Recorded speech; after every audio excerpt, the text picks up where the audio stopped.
All right, I'm here to want to talk about uniqueness.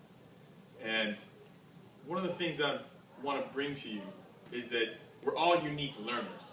Some of us are audio learners, some of us are visual learners, and some of us are kinesthetic learners. So the way we learn is very unique. Like our form of style, we all are kind of unique. So one of the things I want to talk to you about is that no matter what our style is, we want to be in a school where our learning style is appreciated, where we can still be joyful learners, and even if we struggle with the classroom we're in, we still have the feeling that someone's trying to help us learn to the best of our abilities in our unique way. So why co-teaching? Why did I focus on co-teaching? There are a couple things. First is, I myself am a co-teacher. I co-teach an algebra class, so we have students with learning disabilities and students that are struggling in math who never really passed algebra in 8th grade. So it's a mixture of students of all abilities. Also, the district has mandated us to now begin to do inclusive practices. So one of the things we have to think about is that we have to figure out new delivery models for our special education services. Another reason I'm talking about co-teaching and did my research on co-teaching is because I want to develop models of successful co-teaching inside of our schools so that when we have to create co-teaching models, we know what we're doing prior to beginning it. As someone who got thrown into co-teaching, I can tell you that it's something that if you're not really ready for it, it's going to be a lot more complicated than it needs to be. And lastly, I'm not going to lie, I'm doing it because it's part of my lark. So some of the things I researched, I found 2 journal papers and 1 academic publication. One of those journals was an analytical research, so it collected data from a variety of research papers that was done, and it really looked at all the information and tried to figure out what's the data telling us from the co-teaching models it was analyzing. It was very quantitative, so it really wanted that data. The other 2 were very much subject-based research papers. One was an academic, the other one was a journal. And those were very qualitative. So essentially they took the stories and they figured out themes from it, and they really tried to get away to, they really tried to figure out how the commonalities in those themes would help produce more effective co-teaching models. So the analytical one was trying to figure out if it was effective, and the subject-based ones were trying to figure out what would create the best models. So a couple of articles I took, right over here. One was by Marilyn Friend. She's one of the main people about co-teaching. Then there was some research done at the University of Florida. And then there was a data analysis one from a journal from Europe.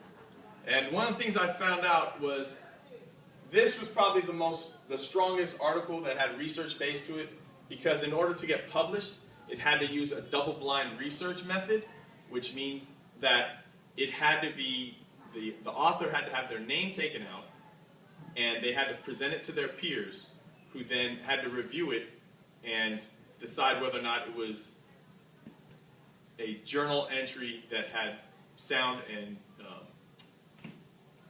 scientific research-based elements to it. And then the last one that I kind of looked at and found something interesting was that this was a meta-analysis of co-teaching research. That was actually from a pay-for-publication journal. So the people who wanted to have their work published had to actually pay a $99 fee to get published. And it's kind of controversial if you think about, in order to get my research published, I have to pay.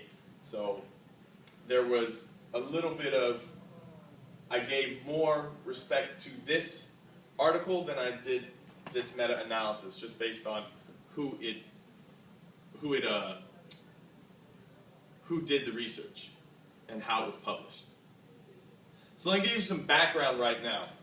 At Balboa High School, where I teach, this is the message we get from our principal. The district is moving away from SDC classrooms, which is basically saying that as a school district, we are getting away from the model of separate classrooms where we're giving structured, specialized academic instruction inside different classrooms. Now this is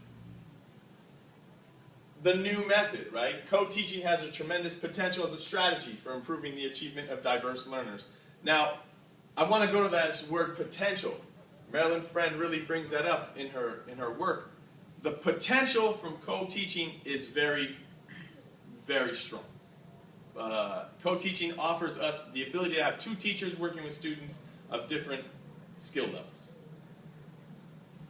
But the potential requires some things. It requires, from all the research I looked at, the analysis was essentially that co-teaching requires these things: preparation, administrative support, and more experimental data needed.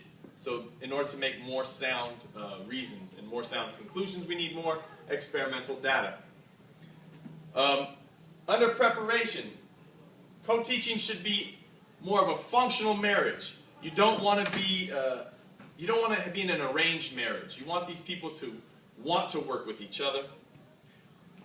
You want some time to do some summer planning, because you want to actually be able to get on the same page, know each other's strengths, know the way how you, what your bathroom policies are, what are your behavior management strategies. And finally, you want to make sure you've prepared by having some common planning time built into your master schedule. And what that means is we need administrative support. We need time to be released from professional developments if we have the opportunity to work with each other. We need to have the allocation of our resources made so that we are able to, as co-teachers, have the rooms that we need, for example. And finally, we want heterogeneous classrooms. These classes, these co-teaching models, are very much dependent on students with learning disabilities or learners that need more support, being able to see students that are succeeding at a higher level to help them kind of guide them in the right practices. When I look at this, I think, all right, what's missing?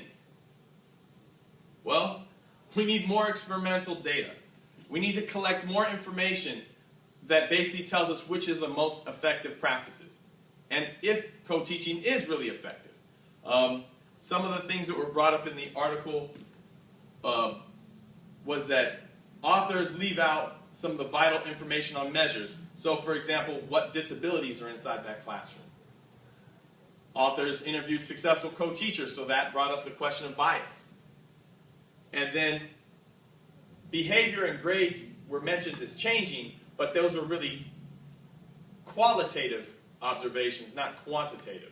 So it was kind of hard to make a decision on whether or not they were showing increases systematically.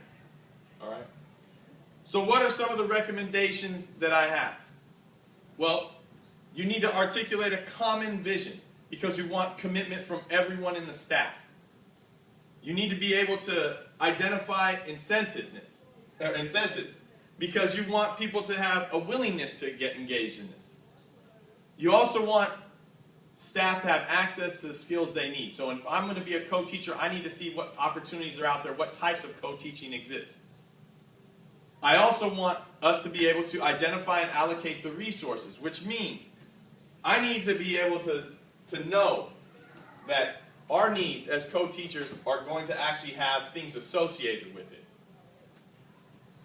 And then finally, we need to develop an action plan. So we need to be able to we want to create measures of success so that we can have reflective practices on what is being successful and what is not. So some of the questions I have are, what kind of data can we collect? So what specific data do I want to be able to get in order to find the answer to these questions on which is efficient, or if co-teaching is really worth our time? And then I'd also look at some long-term studies, so kind of look at some longitudinal approaches to see if this is really showing success over a long period of time. And then ultimately, it all comes down to preparation. Because As Muhammad Ali would say, I run on the road long before I dance under the lights, and I can tell you, in order to be a successful co-teacher, you need to know what you're getting into before, and you need to feel prepared so that you can go into this with your eyes open and your mind set to help young people in their uniqueness.